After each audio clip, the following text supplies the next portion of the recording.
Hello, before we get started with the show, we wanted to draw your attention to our crowdfunding page on Patreon.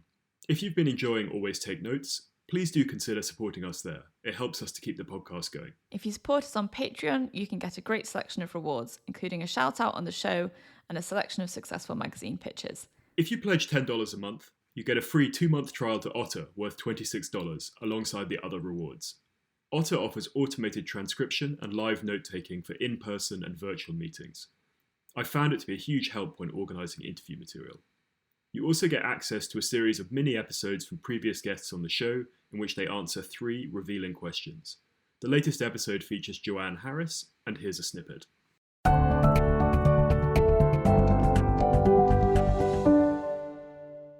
But I think that trial and error should be part of every writer's process, and no one needs to be afraid of their failure because it's simply proof that you've learnt a lesson. What trait should every good novelist possess? I think flexibility.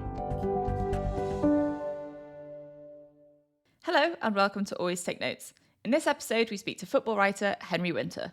We spoke with Henry about the art of the match report, about the progression of his career, and about both writing and ghostwriting books. It's a great episode. We hope you enjoy it.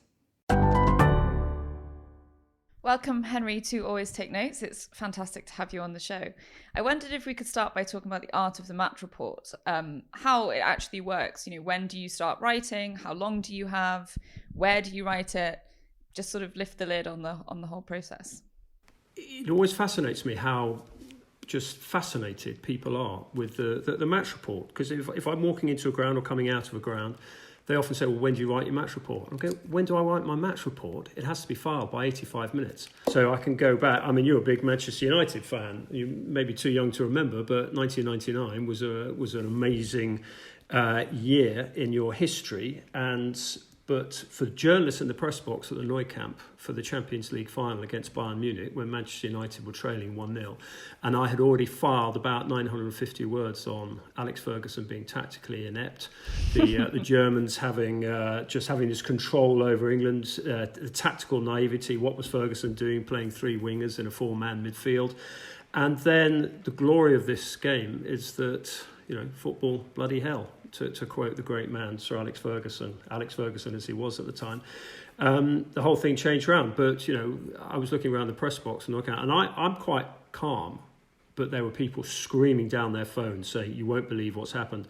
I was fortunate because I was lucky actually, because I knew when they equalised, when Manchester United equalised, because at that point, because the deadlines are so tight, and because back then the print run, I was at the Telegraph at the time, the print run at the Telegraph was probably about 1.5 million. Every second costs hundreds of pounds, so you cannot delay. So the art of the match report is I write about 2/3 by 60 minutes. And for me, the sports journalists I admire most, like a Paul Hayward and Matt Dickinson and Ollie Holt and Danny Taylor, these are the ones who file against the clock. Anyone can file a beautiful piece sitting in their ivory tower, stroking their beard.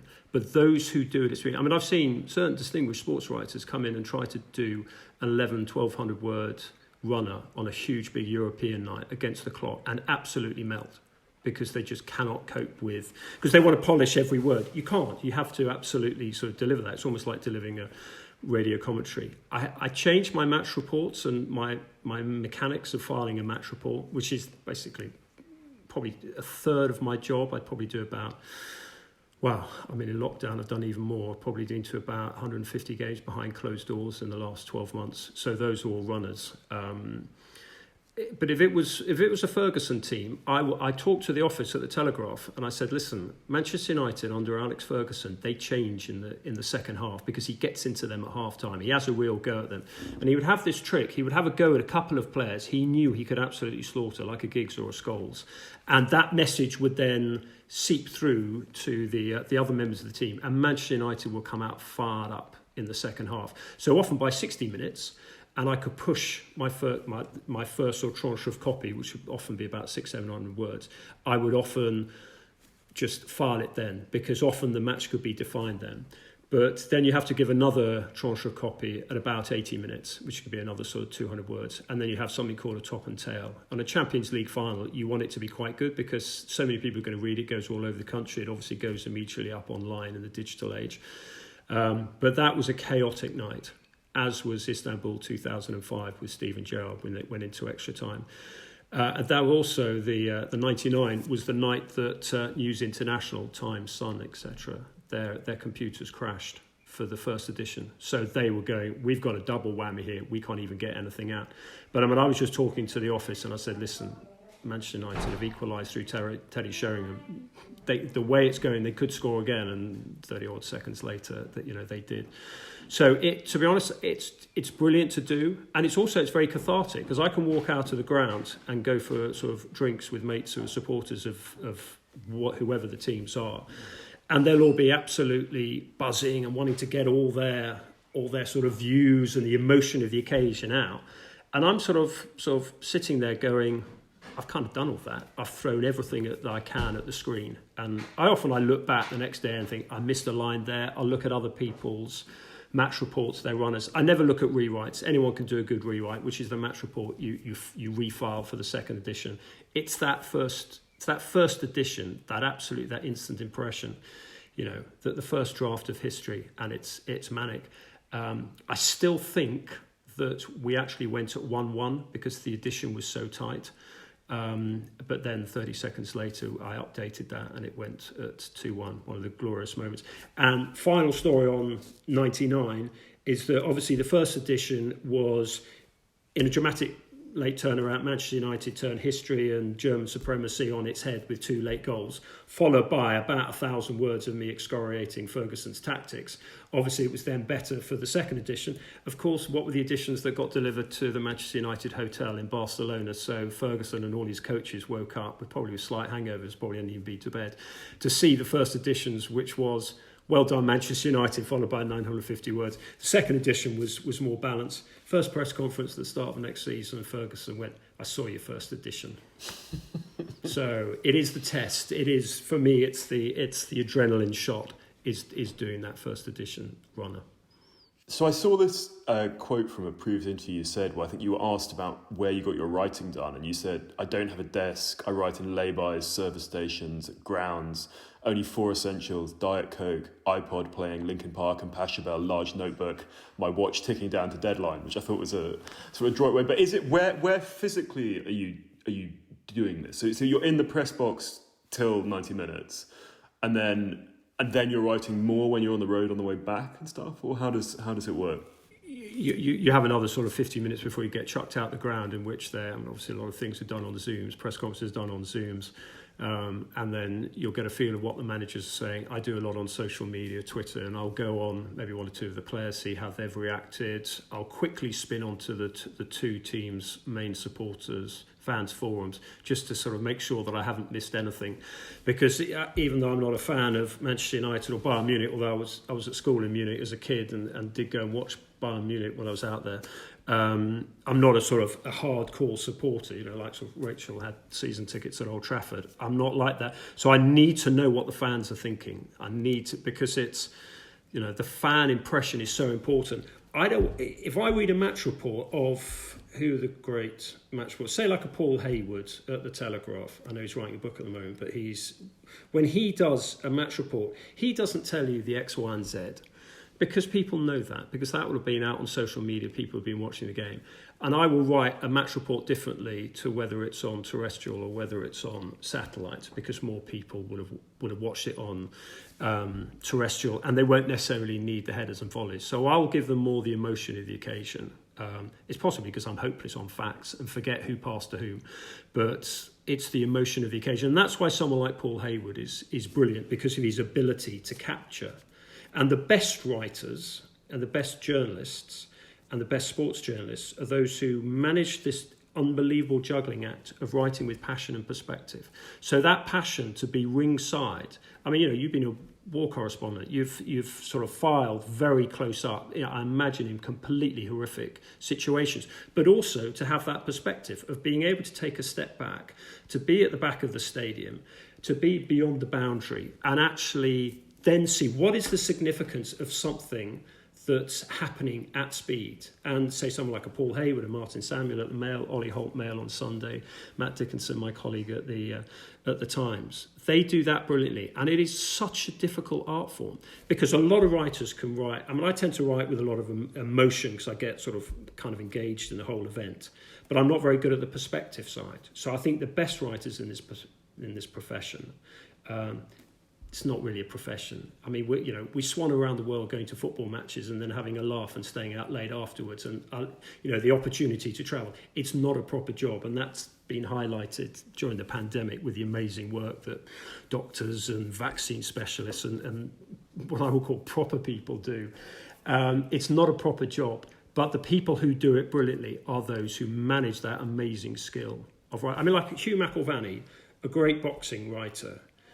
He could be at ringside and record, the Rumble in the Jungle, the great fights. And if you read his copy in the Observer or the Sunday Times, you would feel that you were there and you were almost being splashed with the blood and the sweat of the boxers. And yet he could also, at the same time, take that step back and say, what is the significance of this to boxing, to life? It's quite humbling, actually, when you see the ability of these great writers that we've got in this country, these great sports writers like a McIlvanney or a Matt Dickinson or a Paul Hayward and Martin Samuel, to be able to juggle that, to be so close that you can smell the sweat and also be far away that you can actually realise the long-term significance of a fast-flowing event. I read that Geoffrey Green was one of your sort of journalism heroes as well. He's the sort of godfather of football reporting. What was it that you liked about his prose in particular? It's interesting, the word hero, and I'm always very wary of using it. And the former Chelsea owner, Matthew Harding, I went to interview him once, and I said, who were your footballing heroes? And he said, never use the word heroes. Heroes are soldiers. Heroes are, as we've seen in the last 14 months, are nurses and doctors and key workers. So I always get slightly wary of the word heroes. Geoffrey Green was just... What I loved about him is that he didn't treat life too seriously. When he won an award from the Football Writers Association, he walked in and he had an old school tape recorder and he just pressed it and he just played What a Wonderful World. And he just let that play for sort of 2 minutes, then wandered off to the bar. He was very good at wandering to the bar. He also had a nice cottage in Twickenham in London, and he had a Christmas tree up in his front room. And people would always come and say, well, I've got a Christmas tree up. He said, listen, if you're a football journalist, every day is Christmas Day. And we are very fortunate because people come into the profession and they go, this is really weird because your biggest rivals are also your biggest mates. We go to each other's weddings, some people are godparents to each other's children, and yet you're trying to slit each other's throats with stories and who's got the best interviews, who's got the best intro. And then there's actually an amazing camaraderie, which I've not really seen, certainly in other, like, a lot of the Italian journalists are really competitive with each other. We're really competitive with each other, but we'll go for a drink afterwards. We'll say, Ian Ladyman, who writes fantastic interviews for the Daily Mail, if he's got a great read on a Saturday morning, and he often gets them, and there's a certain rivalry who gets the best interviews on a Saturday morning, I'll send him a text. First thing I said, fantastic, you've done me there. It's absolute brilliant interview. So there is that respect. But coming back to the sort of Geoffrey Green thing, it's not a proper job. I mean, the people I went to school with are doctors, politicians, rock stars. That's not really a proper job, but still.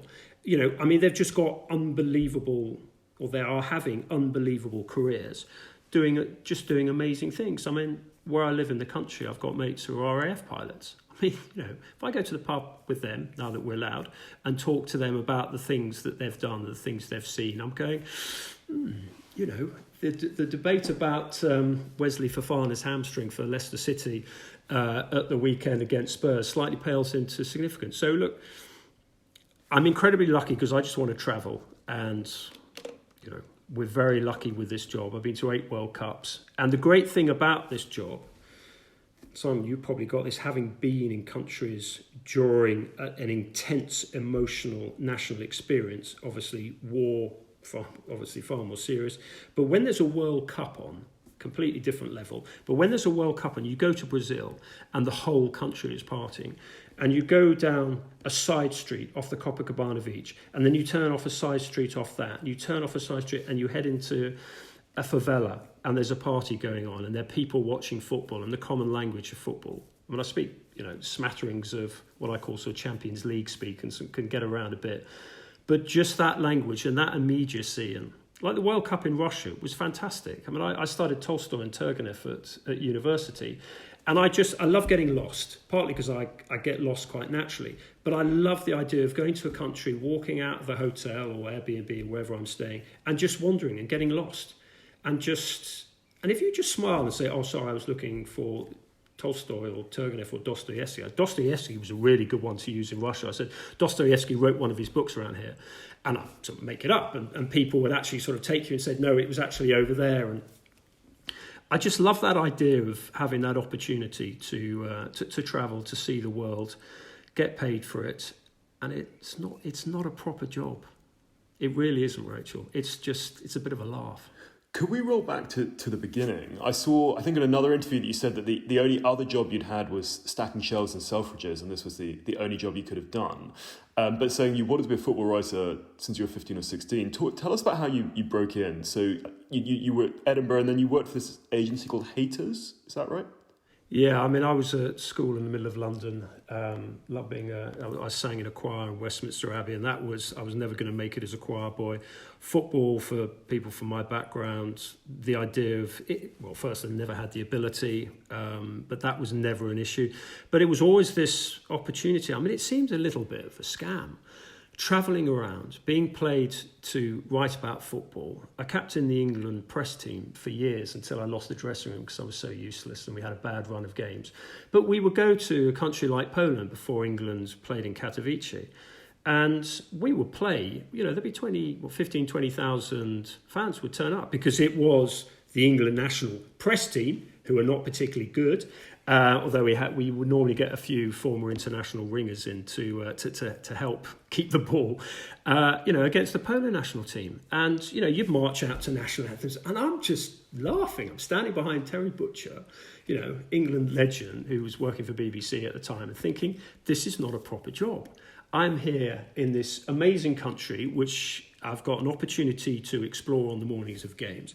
And so just coming back to your question, that is really what I wanted, because Geoffrey Green had this. And he wrote one particular piece in the early 70s, which has always stayed with me.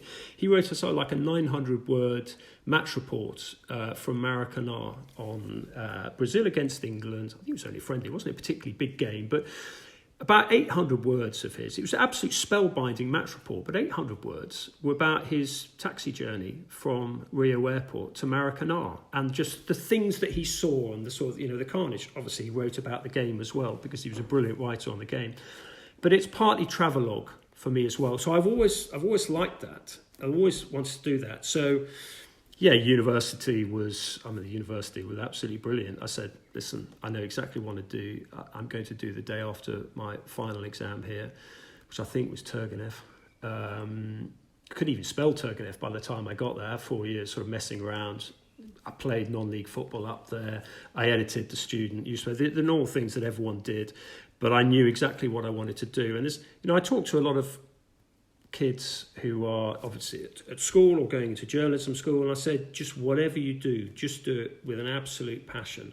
And I've been fortunate I've been able to do that. But I only have one strength, is that I don't need much sleep. And that you can do this job, you can really only do this job properly if you're quite happy on 5 hours a night.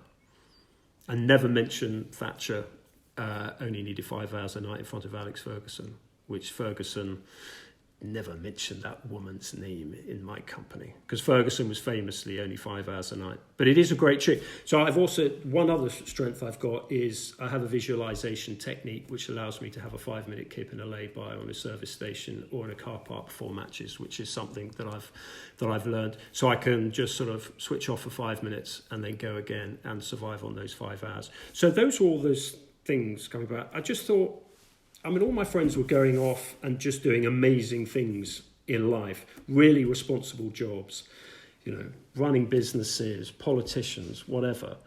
And I just thought, I'm going to be really self-indulgent and swan around the world watching football. And how did it come about when you joined The Independent for the launch? What was it like to be there at the birth of that newspaper? They were brilliant. I mean, I sort of, how did I get in? I said that you want to basically build up a readership, and your appeal is young. It is, are you, that famous Andreas Whittam phrase. And I just said, why don't I write a column on school sports? Why don't I write a column on university sport? And I wasn't particularly good, but that they seemed to like it. And it was a brilliant place to work because of the atmosphere. And I was doing subbing on the sports desk as well. I mean, I was still young, obviously very early 20s. And what I loved is that the sports desk was next to the fashion desk. And it was just... The battles between the two. I don't know whether Andreas Whittam Smith had a particularly sort of wry sense of humour that he thought he would put the smartest dressed people in the building, the fashion department. We had a very famous fashion writer, and the sort of jokers like me, badly dressed jokers, in the sports department next door. And there was one of the fashion writers walked through the Independent's the football desk one day, and she was smoking. And the sports editor said to her, never come into the sports department smoking. And she didn't, she dropped a little bit of ash on one of the desks and said, never come through the fashion department dressed like that. And it was it was a great place to be, the Indie, and I think we had a 30th anniversary a few years ago. And it was just great to see everyone again. Again, it was a breeding ground for just fantastic writers. Again, come back to Paul Hayward, one of the greats. He was brilliant there. So many people started there. And one of the best sports editors I've ever had in Simon Kellner, who, what I liked about him, he looked at the work I did, ripped it up and said, you pay off your intro, tweak those around, stop being so precious. And it was just an education working there. So I was very fortunate to be there. Is it right that the first World Cup you did was Italia 90? Yeah.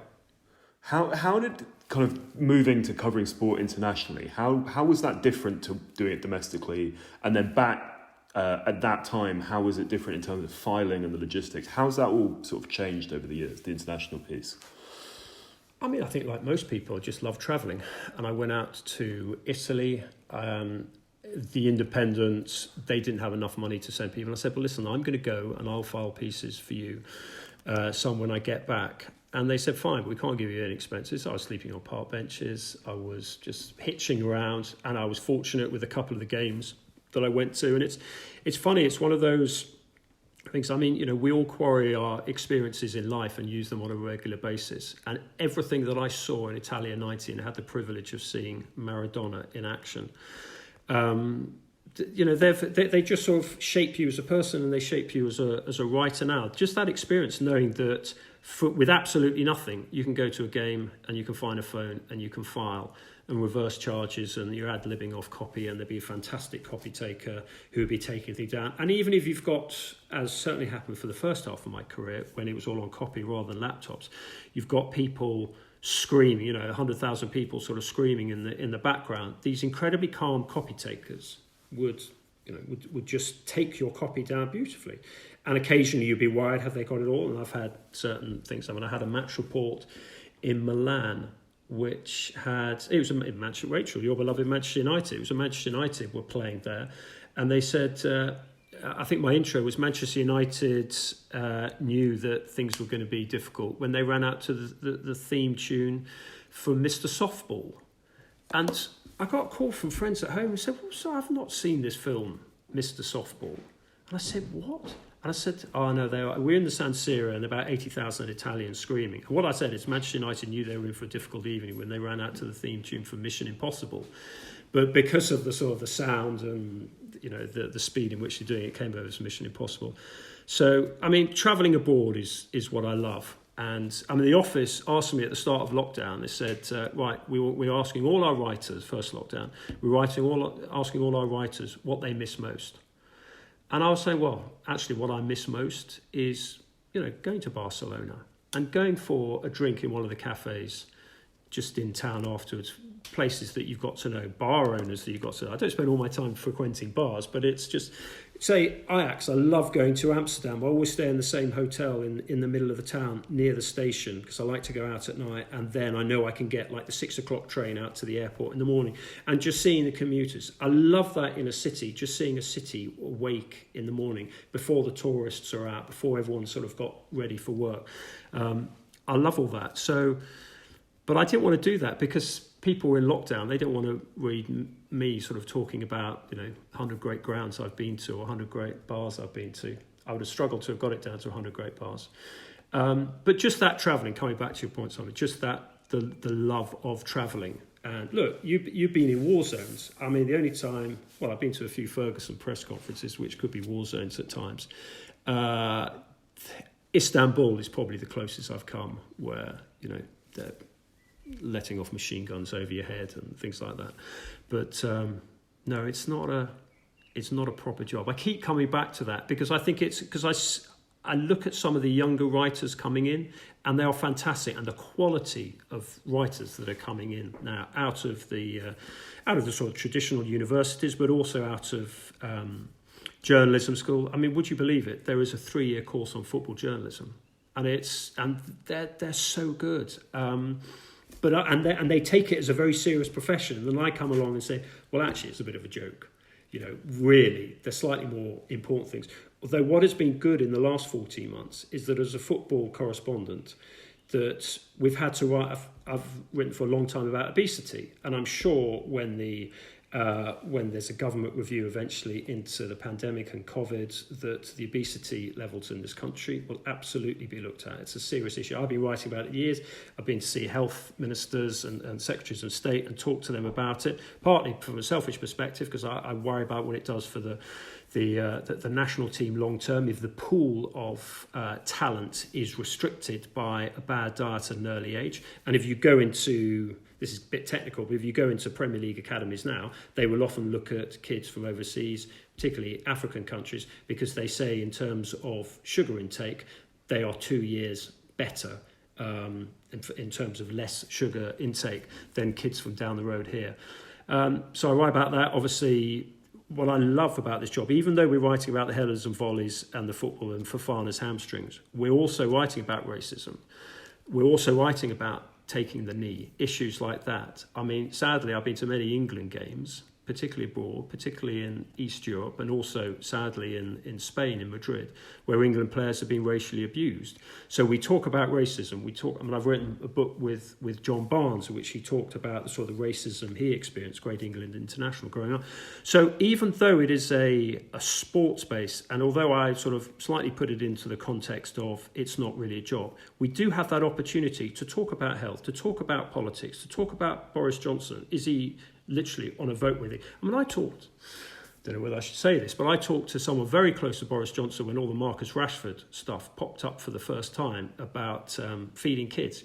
Come on, we're a wealthy country, 21st century. We should be able to make sure that kids don't go to bed at night hungry. And what Marcus was doing was absolutely brilliant. But I talked to someone who's quite close to Boris Johnson, and I said, listen, tell Boris he's not going to beat Marcus Rashford. Marcus Rashford will do to the Prime Minister what he does to fullbacks on a regular occasion. He'll run rings around him. First, because he's got the intelligence, he's got the experience, he's got that passion in him because he knew what it was like to have a mother who went to bed hungry. He heard her, Melanie, his mother, crying herself to sleep at night because she worried about how she was going to feed the 3 boys.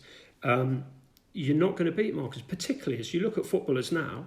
They've got access all areas, and also they've got huge social media presence. And so I just passed on a vague warning.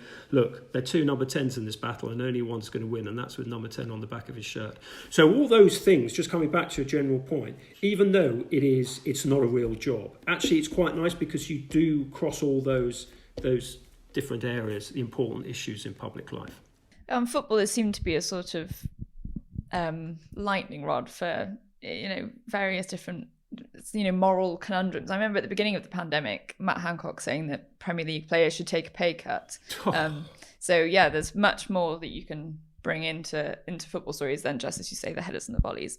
Could we talk about access more generally? How you have built your sort of network of contacts, how it works, how much time you get given with people in general, all that kind of thing. Well, the two of you are both sort of experienced, trusted journalists, and that's the key, is trust. Absolutely, you have trust. And I've been very fortunate where I've worked at The Independent for 8 years, The Telegraph for 21 years, and now The Times for 5-6 years. And they've always been very good to me on headlines. I've always said to them, I said, listen, can we just have a balanced headline? Because that's what people tend to read. And I think it's important. I learnt a very important lesson through one of my many mistakes. I've been fortunate. I make so many mistakes, but I've tried to learn from them. One of the many mistakes I made was at the World Cup draw in Brazil, and we were at this beautiful place on a beach somewhere in northern Brazil, and the great Ronaldo, Cristiano Ronaldo, but the original Ronaldo, the Brazilian Ronaldo, who famously scored a hat-trick at Old Trafford and got applauded, and Roman Abramovich was there and fell in love with football and went off and bought Chelsea. But Ronaldo was slightly overweight at the time, and I put out a tweet, which I thought was quite funny, being me and sort of slightly Alan Partridge, and I put out this tweet saying, this was not only the day that England discovered who they were going to play in the World Cup in 2014, it was also the day that the football's biggest question about who ate all the pies was answered. And then I sort of put hashtag Ronaldo. Quite rightly, the battering I got from Brazilians, from supporters of his former clubs, saying he's got a thyroid problem at the moment. And so I learnt a lesson there, never personalise. Footballers are really good. You can criticise them. I've written 2 books with Dalglish and absolutely hammered him over his handling of the Luis Suarez, Patrice Evra racism thing. If I look out the window there, I can remember I was almost walking a groove up and down the garden, talking to him and saying, you're not quite handling this right. And I had to criticise him. But I think if people don't personalise it, always remember that they're people. Always remember that they're humans and that they're flesh and blood, and they do bleed and they do feel. And I think people, I think they do. I think they will trust you. So it's a rule of the podcast that we always ask everyone about money and how it interfaces with their writing lives. So you can be as candid... Money, as in Sadio Mane, who plays for Liverpool. No, as in cash. Cash. Yeah, okay. as in money. Matty Cash, who plays for Aston Villa. Also good, but we're gonna push on this. But so you can be as candid or as guarded as you want. But we basically, how does it work in terms of your career and as your profile has risen and stuff like that? I mean, the stories are told that at the Telegraph, you and Matt would have got paid more than the editors and everything like that. Like, how is really? Yeah, I mean, but we don't want to push you to the ground you're uncomfortable with. But just in terms of as your career has developed over 30 years, how has the financial side of it kind of changed and evolved? Well, you don't do this job for the cash. Absolutely not. You do it. I come back to what my mates are doing, and some of them retire because they've done brilliantly. You do it because you love words, you love travel, you love hanging around with mates, you love meeting new people. I'm incredibly nosy and curious. If I'm, like when I knew I was doing this, I immediately Googled the two of you because I was so curious about your career development, where, what influences shaped you as kids. I find that it's possibly because a lot of my friends tell me I'm actually quite boring away from work, and I'm just really interested in other people.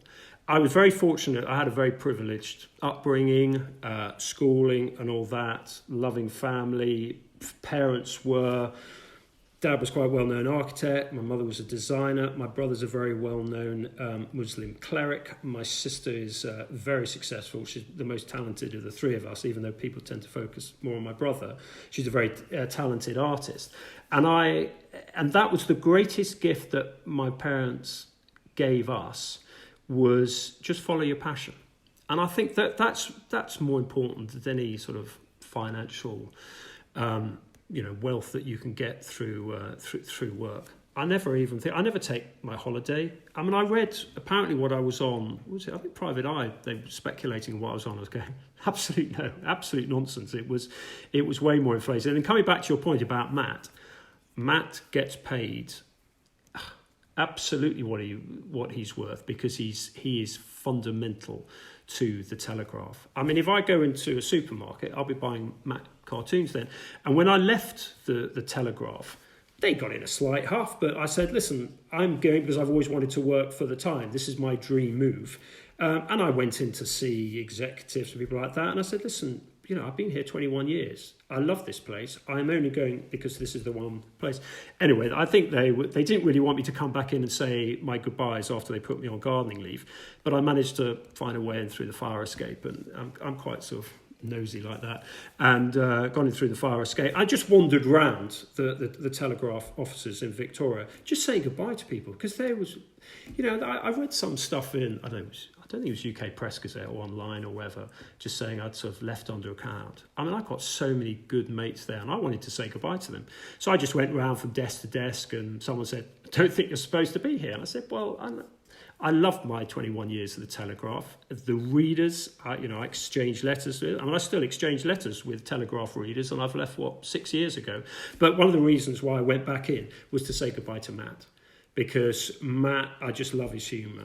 I love his cartoons. I love his design. He is, in many ways, the sort of the heartbeat of the Telegraph. And the amazing thing, if I remember rightly, Matt would do 4 cartoons on the 4 big issues of the day, and then they would choose one. And there would be 3 amazing cartoons. It's like me going and doing a match report and then saying, well, we quite like that one, and throwing the other 3 away. I'm going, oh, that's exhausting. So the Telegraph is a special place. And, I was very fortunate to have 21 years there. I had amazing editors. I had Max Hastings as my editor. And I remember one of my first weeks there, I sat next to him at lunch, just listening to... You probably had him on your podcast. I mean, listening to him talking. Well, you'll know Matt with your, you've got sort of similar backgrounds in a way, army and journalism, and it was just unbelievable just listening. Well, you've both written books on the army as well, so totally fortunate. I've just been so blessed. Independent, had great 8 years there, and then I jumped ship in the World Cup in '94, and then to have 21 years at the Telegraph. So coming back to your central point. Don't go into this game if you're interested in money.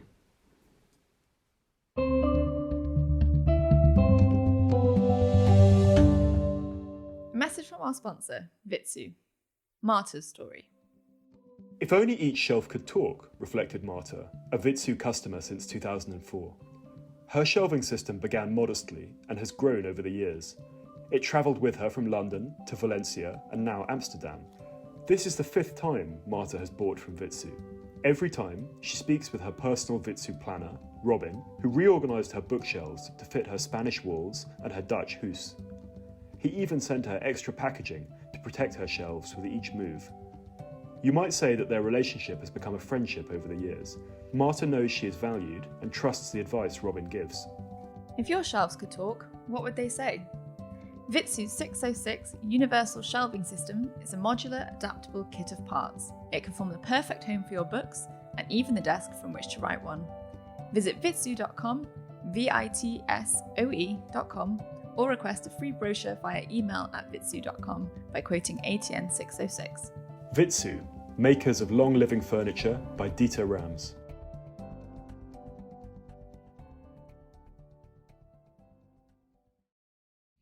Your departure from the Telegraph did cause quite a stir in that people were very interested in the circumstances of it. It also generated some amazing headlines. Winter is coming. Now the winter is off. They're discontented was another one I found. There was also some speculation that your contract at the Telegraph was designed to avoid you being poached, that you had a break clause of 18 months. Was that true? I'm trying to remember. It was so long ago. It certainly wasn't 18 months. Do you know what was good? Is that the 2 sets of lawyers, this is so way over my head, 2 sets of lawyers just thought, well, actually, we'll probably have people going the other way. Let's try and do this in a civilised way as possible. And I was very grateful. I wrote them a letter. I went in to see Murdoch McLennan, who was my boss at the time. I went in to see him in the boardroom, and we just had a good chat. And I said, listen, I know some people have left in a slightly sort of rancorous way. I absolutely don't want to do that because I've loved, I might go back to the Telegraph one day. I doubt they'd have me back, but, because they've got fantastic, Sam Wallace and Jason Burt. They've got fantastic writers there now. But yeah, I mean, I love the place. I don't see how everyone assumes that as a journalist, if you leave a place, you have to go out throwing fireworks and, sort of abuse people. I had so many friends there, people who worked in the canteen, great cartoonists like Matt, Murdoch McLennan, who was always a very good boss for me. And when I'd had offers before, they'd always sort of said, no, we want you to stay, giving you a bit of love, taking me out for a nice lunch at the Goring, things like that. So...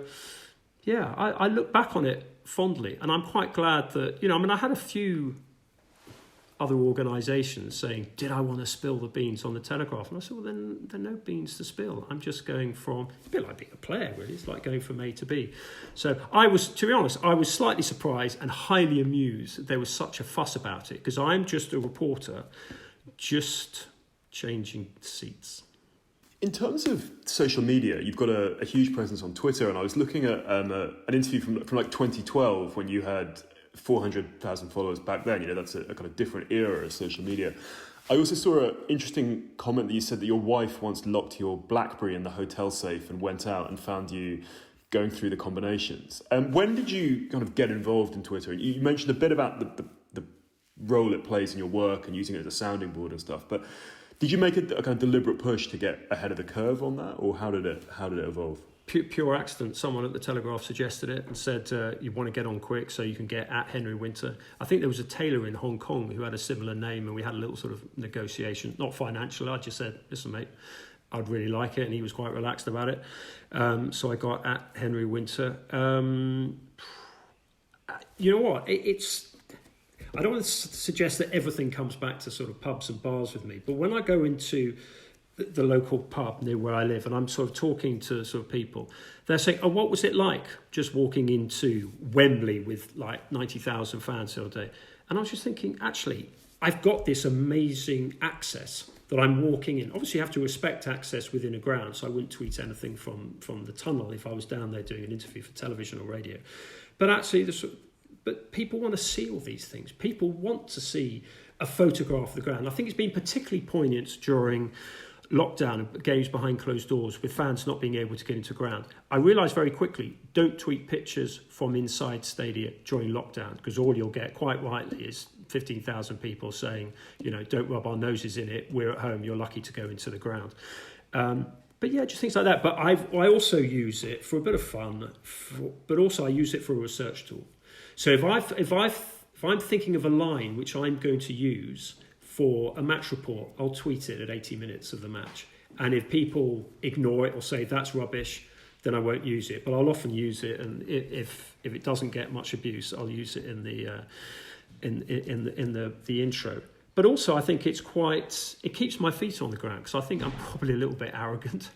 And actually, it's quite good when you've got 20,000 Liverpool fans saying, you got that wrong, mate. Or 10,000 Manchester United fans saying, why did you call for Ferguson's resignation, mate? I think it's very good. And it just gives me more of a feel and more of a connection to what other people within the ground or watching at home are saying. And that can only enhance my match report. Could we talk now about your book writing? First, your collaborations with Kenny Dalglish, which you've mentioned. You've also worked with Stephen Gerrard and Michael Carrick. How do those projects work in practice? Are you sitting down, sort of interviewing them and then helping them craft the prose? It depends on the individual. I mean, John Barnes he's such an eloquent individual, comes from almost sort of foreign office background. His mother was the Sue Lawley of Jamaican television. Amazing family.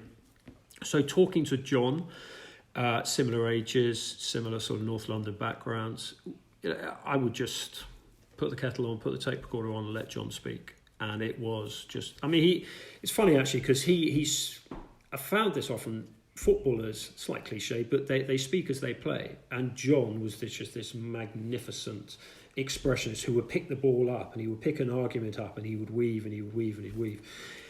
He loves a subclause, does John. So you had to sort of filter out some of those. But he was fascinating to talk to. And again, you don't do these books for the money. I do them for the education and a bit of a laugh. I've got this opportunity to go and sit and talk to and spend some private time with one of the most remarkable footballing athletes, footballers this country's ever seen, whether it's John Barnes whether it's Steven Gerrard. Steven Gerrard was completely different because his sentences, his answers were just bang. It was like he was scoring against Olympiacos. You know, I mean, he was just amazingly powerful.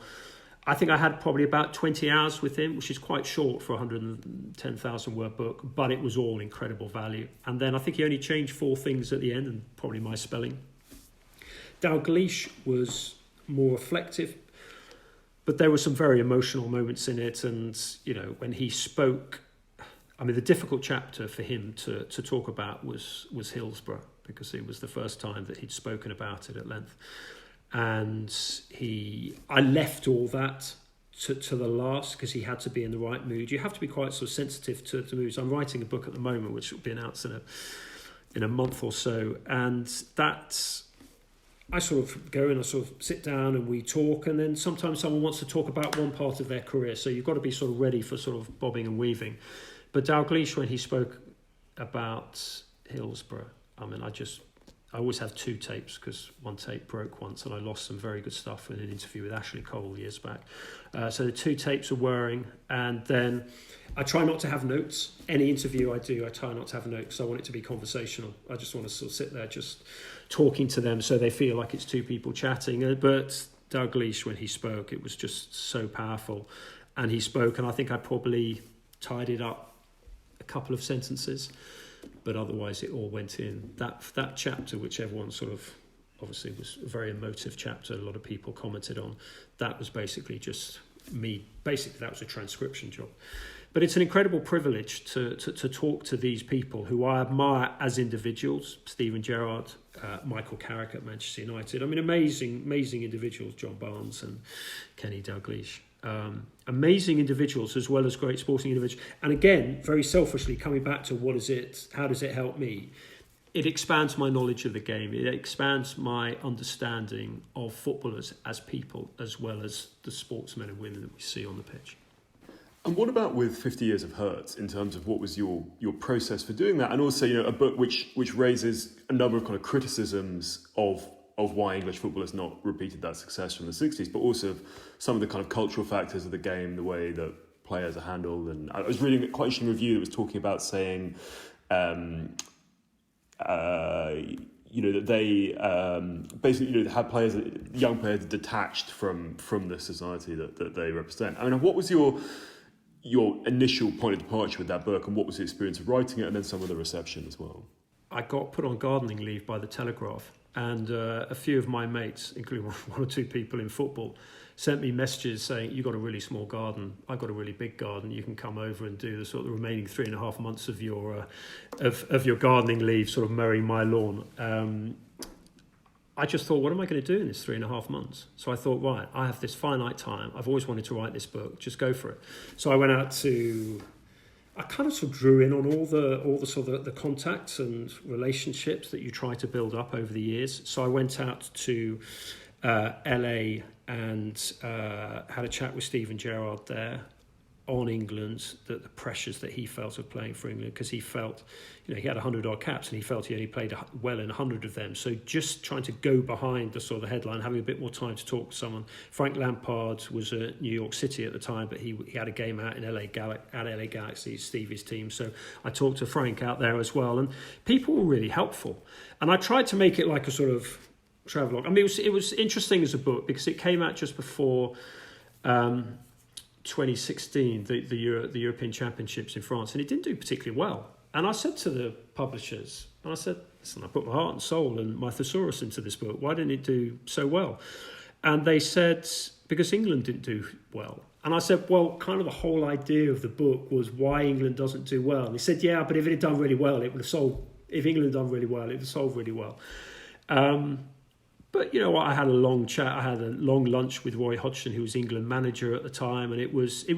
I find things like that very educational as well. I mean, I don't want to sound like a complete village idiot, but I do a lot of things for the fun of it, And I do love sitting down and listening to footballers. Whatever industry. My dad was a well-known architect, and I can remember at the dinner table as a kid, he would have all these really famous, the Mike Hopkins and people like that, would be sitting around the table and talking. He would, he knew Rogers and Foster and all these people. And when you saw people who were so passionate about one thing, about buildings, about art and architecture and the maths and the engineering involved and all that of putting up a great building, just hearing anyone with a passion. I mean, one of the worst pieces, I've written some terrible pieces, but one of the worst pieces I think I ever wrote was when the editor of The Telegraph sent me off to cover Paris Fashion Week. So we had a very distinguished, Hilary Alexander, very distinguished fashion writer, and they said, right, we'll get her to go to a game. Henry, you can choose the game. And I said, well, what about Millwall, West Ham when they meet in the Cup? She can go and cover that. It'd be a nice, lively one for fashion. Oof, Millwall. Yeah, Millwall. So I said, well, I'm going to get her to go down to Millwall. And I actually I got the slightly better straw. I got to cover Paris Fashion Week. And obviously what they wanted was for someone who writes about, groin strains and volleys to go and take the mickey out of, Paris Fashion Week. But I mean, I had access all areas. I mean, it was unbelievable. We went out with supermodels. I spent time sort of backstage with amazing, Christian Acquire and all these great, just sort of chatting away to them, finding quite a few of them were football fans. And I was talking to someone from, it wasn't Tatler, it was Vanity Fair, well-known fashion writer, and he said, oh no, not another sports journalist coming to take the mickey out of us fashion people. And the piece was hopeless because I'm not prepared to take the mickey out of people who are so as passionate about their subject as I am about football. So I think that comes down to respect. But I did have a fantastic 3 days in Paris. And when I got into my hotel room, right in the first arrondissement, at the end of my bed was just a pile of invitations. I mean, 30 or 40 invitations, front row seat. And I have to say, it was brilliant. But when you see people like that who are so passionate, you respect that. Could we talk more generally as we come towards the end of our time about the footballing media landscape generally, in particular the rise of The Athletic? How do you think that's sort of changed the consumption of sporting journalism? I think The Athletic's fantastic. I think that I didn't like the premise when the owner came in. He said we're going to be the last one standing, and we're going to sort of see off local newspapers, because I've actually looked at some of their best writers. They've all started the Liverpool Echo, Nottingham Post. It's vitally important. It's almost a bit like football with the sort of smaller clubs down the pyramid. It's absolutely vital that people have a chance to start somewhere. I started off at an agency, but so many of my colleagues have started off on local newspaper, and I didn't like that the guy coming in. And I know people were absolutely good friends of mine, like effectively my boss at the Times, Alex K. Jelski. He left, and I know that they weren't impressed with what management upstairs had said. I think anything that encourages, funds football journalists' jobs, absolutely to be applauded. I think they've got 70 people. I hope it works. I don't know the business model. It's far too intelligent for me. But they've got some fabulous writers. Ollie Kay, I worked alongside at the Times. Danny Taylor, who's brilliant. Stuart James, they've got fantastic writers there, so I think that's good, and I hope I genuinely hope it works, because ultimately they're owned by venture capitalists and they'll decide it. I think also maybe from a selfish perspective, it allowed me to sort of, and my counterparts at other media organisations, to go in and say, actually, we need to not necessarily invest a bit more, but let's give more space, more pagination. We've got there's a new rival in town, so I think it probably accelerated the step towards the digital approach, probably by a couple of years for what I call the old school newspapers. And what's on a kind of similar approach? What's the relationship between the people who do the kind of the match reporters and then the people who do the kind of investigations of football? Someone like David Conn at The Guardian or something like that. Are they sort of different tribes, or are there people who are kind of crossing those two lines? David Conn's a mate, so I think that probably answers your question. No, we have, because we all do investigations in different levels. And if David Conn might do a brilliant investigation, he's written some amazing books. Say, take one of his FIFA pieces, whether it's my counterpart at The Guardian, Danny Taylor as was, David Heitner now, they'll be writing columns to go alongside that. So actually we're all part of the same team. Martin Ziegler, who's a fantastic, one of the very best investigative sports news reporters, is at the time, and he's fantastic. And I bounce off some of the things. I would occasionally get calls from people within the game saying, "What's so and so writing about me?" And I said, "Well, he's an absolute brilliant journalist. You should either don't be naughty or talk to him." I guess as a sort of final question, in terms of the tribal element of football, has there been scrutiny about which club you support, and have fans criticised your coverage of their teams sometimes because they think you're impartial, they think you're partial? Do you know what? I've been doing this 35 years, and I don't think people really know who I support. Liverpool fans think I'm a Manchester United fan. Manchester United fans think I'm a Manchester City fan. Manchester City fans probably think I'm a complete idiot. No, not really. I've been doing it so long. I think if I ever have a sort of slight heart over head moment, it's with England, because I want England to do well. Not because I'm some sort of raging patriot, but I just have so much respect for, I watched England as a kid. And I like the individuals there, and it's an opportunity to swan around the world. So I quite like it when England stay on in tournaments. I always stay on and I'll do the final, and it's normally France or Germany or Brazil or whoever in the final. But I like seeing England doing well. I also, on a very another level, when England do well, the country buzzes. It's huge. It's worth businesses say it's worth £1 billion. And what I found in my first 35 years of doing this, when I set out, so many people saying, "What on earth are you going into that for?" There's hooliganism. The England national team aren't doing very well. There's, why on earth would you want to do that? No one wanted to go into football journalism in 1985, 86. Very, very few. It was probably, lucky for me, it's how I actually got in and scraped a living. Now, everyone wants to write. I go and give talks at Eton, at universities, Oxbridge, wherever. And the queue every year to talk about how do I get into journalism, to have a chat at the end, how do I get a break, would you look at my blog, grows by the year. So I think we're very fortunate from a very selfish perspective. The explosion, obviously, of the Premier League, new technology, Wi-Fi in grounds, things like that. I've been very fortunate with the timing of my career. As a final question, with the European Super League story and the kind of media imbroglio that played out with that, how, from where you were sitting with all your access to things, how as a media football story did that play out, and what role did the press and journalism play in the rapid U-turn that happened with that proposal? I got complaints from a couple of the owners or people close to the owners about my criticism of them. But, I've been criticising the Glazers since 2005. I thought these are venture capitalists. They didn't grow up with pictures of Lou Macari on their wall or George Best on their bedroom wall. They're in it for the money. I was very suspicious for them from the word go. Ditto Kroenke at Liverpool. Slightly less so with John W. Henry at Liverpool. I think there's a good man in there. I think he's just been badly advised, certainly on the Super League.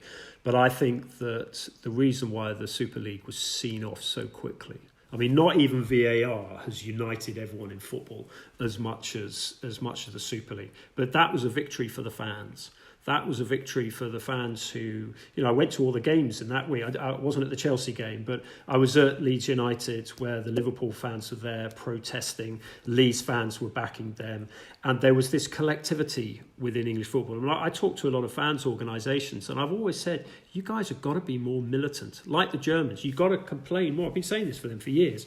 And then they were brilliant. The protest outside Arsenal before the Everton game was just fantastic. The protest outside Manchester United for the first protest, obviously it went too far with the attacks on the police, And I mean, that's just crazy because you kind of lose the argument when you do that, and going onto the pitch was clearly wrong as well. And you leave that to the full force of the law to sort out ultimately. But actually, the depth of the feeling, people are saying that, the European Super League was a dark moment in the history of football. Nonsense. It was an absolute brilliant moment because it flushed out the enemy within. They showed their hand, and their hand was all about a fistful of dollars. And the fans rallied, united, manned the barricades, and absolutely saw them off. And it was a great moment. And the Prime Minister, who's more a whiff-waff, ping-pong rugby man, he realised the importance of it. And that's why he's backing the supporters now. Well, that's a great note to end on. Thank you so much, Henry, for your time and for humouring me with lots of Manchester United anecdotes. I really appreciated it. Well, thank you for having me on.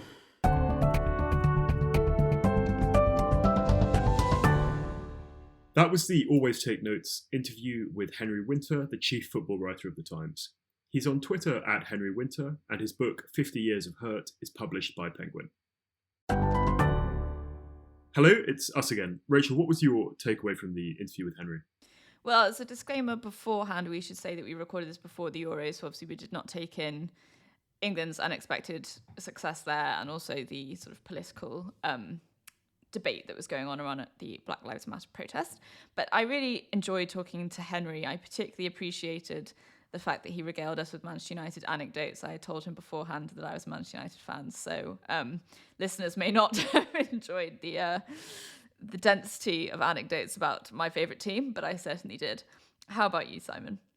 The thing that I really enjoyed about it was a kind of writerly question of how you actually produce a match report. We really got into the weeds of that. And I just find this fascinating that you have to produce an account of an event that itself has to be complete by the time the event is complete.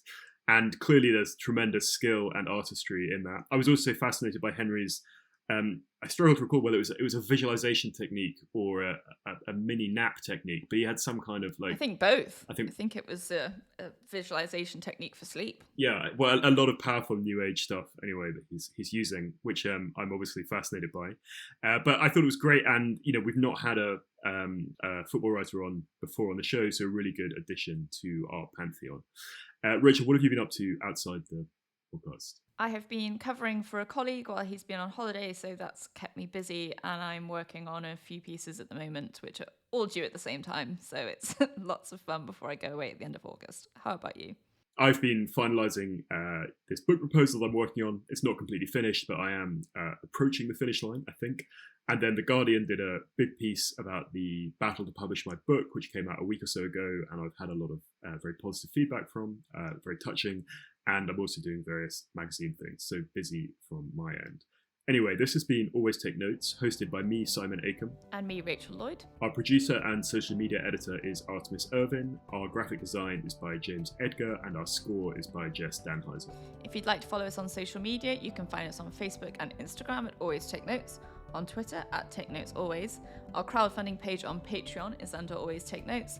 And if you'd like to get in touch with us via our website or leave a review on iTunes, please do. Many thanks. Goodbye.